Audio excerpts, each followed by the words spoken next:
Asia cup ಟೂರ್ನಿಯಲ್ಲಿ ಬದ್ಧ ವೈರಿ ಪಾಕಿಸ್ತಾನವನ್ನ ಮಣಿಸಿ ವಿಜಯ ಸಾಧಿಸಿದ ಟೀಂ ಇಂಡಿಯಾಗೆ ಬಿಸಿಸಿಐ ಭರ್ಜರಿ ಗಿಫ್ಟ್ ಅನ್ನೇ ಅನೌನ್ಸ್ ಮಾಡಿದೆ.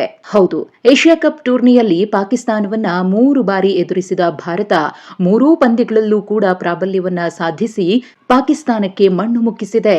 ಹೀಗೆ ಪಾಕಿಸ್ತಾನಕ್ಕೆ ಸೋಲಿನ ರುಚಿ ತೋರಿಸಿದಂತಹ ಭಾರತ ತಂಡದ ಆಟಗಾರರು ಏಷ್ಯಾ ಕಪ್ ಅನ್ನ ಗೆದ್ದು ಬೀಗಿದ್ದಾರೆ. ಹಾಗಾಗಿ ಬಿಸಿಸಿಐ ಟೀಂ ಇಂಡಿಯಾ ಆಟಗಾರರು ಮತ್ತು ಸಹಾಯಕ ಸಿಬ್ಬಂದಿಗೆ ಬರೋಬ್ಬರಿ 21 ಕೋಟಿ ರೂಪಾಯಿ ನಗದು ಬಹುಮಾನವನ್ನ ಘೋಷಣೆ ಮಾಡಿದೆ.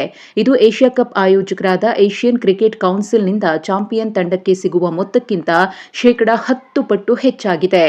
ಇನ್ನು ಬಿಸಿಸಿಐ ಘೋಷಣೆ ಮಾಡಿರುವ ಈ ಬಹುಮಾನದ ಮೊತ್ತ ತಂಡದ ಮನೋಸ್ಥೈರ್ಯವನ್ನ ಹೆಚ್ಚಿಸುವುದಲ್ಲದೆ ಭವಿಷ್ಯದಲ್ಲಿ ಯುವ ಆಟಗಾರರು ಇನ್ನಷ್ಟು ಉತ್ತಮ ಪ್ರದರ್ಶನವನ್ನ ನೀಡುವುದಕ್ಕೆ ಸ್ಫೂರ್ತಿಯಾಗುತ್ತೆ. ಇದೀಗ ಬಿಸಿಸಿಐನ ಈ ನಿರ್ಧಾರಕ್ಕೆ ಕ್ರಿಕೆಟ್ ಅಭಿಮಾನಿಗಳು ಕೂಡ ಭಾರಿ ಮೆಚ್ಚುಗೆಯನ್ನ ವ್ಯಕ್ತಪಡಿಸಿದ್ದಾರೆ. ಇನ್ನು ಏಷ್ಯಾ ಕಪ್ ಟೂರ್ನಿ ಬಹುಮಾನ ಮೊತ್ತ ಭಾರತಕ್ಕೆ 2.3 ಕೋಟಿ ಸಿಕ್ಕಿದ್ದು, ರನ್ನರ್ ಅಪ್ ಪಾಕಿಸ್ತಾನಕ್ಕೆ ಏಷ್ಯಾ ಕ್ರಿಕೆಟ್ ಮಂಡಳಿಯಿಂದ 1.3 ಕೋಟಿ ರೂಪಾಯಿ ಬಹುಮಾನ ಸಿಕ್ಕಿದೆ.